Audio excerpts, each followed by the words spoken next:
दोस्तों कैसे हो आप सभी लोग। आशा करता हूं आप सभी ठीक होंगे। और आज मैं आया हूं आप लोगों के सामने एक बहुत ही इंपॉर्टेंट बात को लेके। चाहे आप 10th क्लास के स्टूडेंट हो या 12th क्लास के स्टूडेंट हो या फिर आप कोई गवर्नमेंट एग्जाम की प्रिपरेशन कर रहे हो, एक बात तो तय है कि आप लोग अपनी जिंदगी में कुछ पाना चाहते हो और कुछ पाने के लिए कुछ करना बहुत ज्यादा जरूरी है। और सामने मैंने एक छोटा सा हिंदी कोट लिखा है जो कि है, जिंदगी एक रास्ते की तरह है, ठोकर खाना आम है, चलना ही कामयाबी पाना है। तो दोस्तों मेरा ये मानना है कि एग्जाम हमारी जिंदगी का एक हिस्सा है, ये एक इम्तिहान है जिसे हमें पास करना है।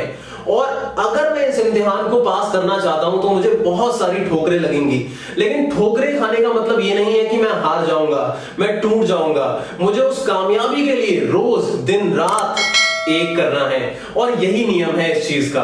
कल मेरे एक स्टूडेंट ने मुझे बताया कि उसे काफी ज्यादा नर्वसनेस फील हो रही है, उसे काफी ज्यादा हेजिटेशन फील हो रहा है। मैंने उससे पूछा क्यों, तो उसने कहा कि सर एग्जाम्स पास आ रहे हैं। तो मैं आपसे एक सवाल करना चाहता हूं, अगर आपने एग्जाम्स की प्रिपरेशन की है तो आपको हेजिटेशन किस बात का, और अगर आप लोगों ने इस एग्जाम की प्रिपरेशन नहीं की है तो फिर हेजिटेशन से क्यों घबरा रहे हो। देखो आप सब सच जानते हो, अगर आप लोगों को पता है कि सच यही है कि हमने अभी तक मेहनत नहीं करी, हमने अभी तक किताबें खोल के नहीं देखी, तो फिर घबराने की क्या बात है। ये तो एक रियलिटी है ना, ये तो एक फैक्ट है ना, तो इससे डरना क्या।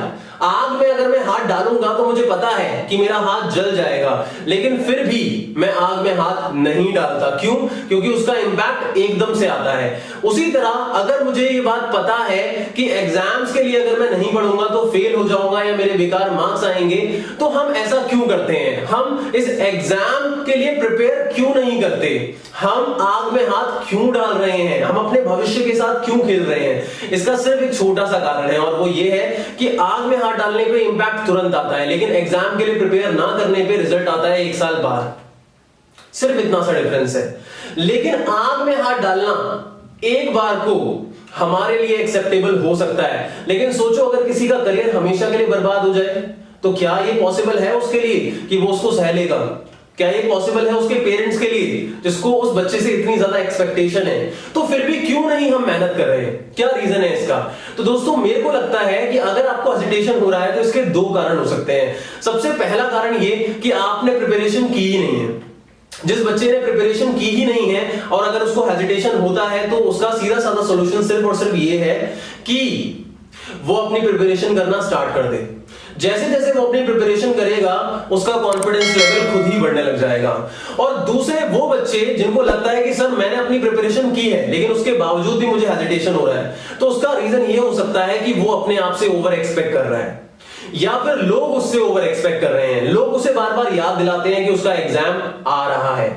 वो लोग जो कभी भी पूरे साल आपको पूछेंगे नहीं कि आपकी प्रिपरेशन कैसी चल रही है, लेकिन जैसे ही आपके एग्जाम आने वाले होते हैं तो वो आपसे पूछते हैं कि बेटा प्रिपरेशन कैसी चल रही है।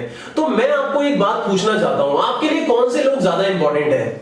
वो लोग जिनके साथ आपको अपना पूरा जीवन निभाना है, आपके परिवार वाले जिनके लिए आपको मेहनत करनी है, या वो लोग जो सिर्फ एग्जाम के टाइम पे आपसे पूछने के लिए आते हैं और जब रिजल्ट आता है तो वो जले पे नमक छिड़कने के लिए आते हैं। तो मेरा पर्सनली मानना यह है कि अगर आपने प्रिपरेशन की है तो इन चंद लोगों की वजह से अपने कॉन्फिडेंस को लूज करने की बिल्कुल भी जरूरत नहीं है। आपको सिर्फ और सिर्फ मेहनत करनी है। अगर आप मेहनत करोगे तो जिंदगी की ठोकर तो लगेगी लेकिन आप कभी रुकोगे नहीं।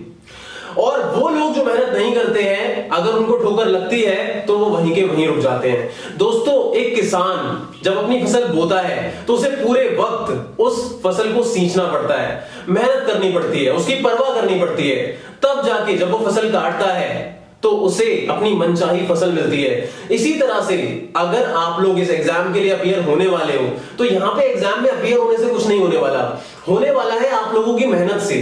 अगर आप लोग मेहनत करोगे तो आपको रिजल्ट भी उतना ही अच्छा मिलेगा। तो मेरा आप सभी से बस यही कहना है कि आप लोग अपने रिजल्ट की फिक्र बिल्कुल भी मत करो। अगर कोई चीज करनी है तो वो ये है कि आप मेहनत करो। अगर मेहनत करके आपको रिजल्ट आएगा तो आपको बहुत खुशी मिलेगी, और मेहनत करने के बाद भी अगर आपका रिजल्ट नहीं आया ना तो आपको दुख बिल्कुल नहीं होगा। उस वक्त आपके पेरेंट्स आपसे ये नहीं पूछेंगे क्योंकि आपके मार्क्स कम क्यों आए, क्योंकि उन्हें पता है कि आपने पूरे साल मेहनत की है। तो मेहनत करो, फल की चिंता मत करो।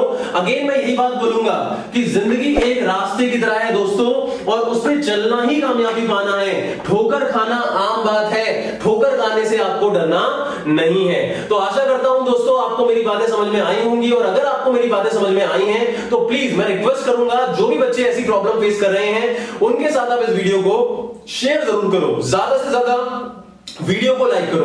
वीडियो को लाइक करने से वीडियो ज्यादा से ज्यादा लोगों को सजेस्ट होती है, और जब ये वीडियो सजेस्ट होती है तो ज्यादा से ज्यादा लोगों की हेल्प होती है। तो मेरी ये रिक्वेस्ट है आप लोगों से कि आप हमारे चैनल को सब्सक्राइब जरूर करो, बेल आइकन को हिट जरूर करो, इसी तरीके से मोटिवेशन पाने के लिए, इसी तरीके से अपनी प्रॉब्लम से बाहर निकलने के लिए। और अगर आप एक 12th क्लास या 10th क्लास इंग्लिश स्टूडेंट हैं तो आप देख सकते हैं हमारे चैनल पे बहुत सारी चीजें अवेलेबल हैं इंग्लिश के लिए, जो आपकी प्रिपरेशन में आपकी बहुत ज्यादा हेल्प कर सकती हैं। नीचे डिस्क्रिप्शन बॉक्स को भी आप चेक कर सकते हैं। Thank you so much.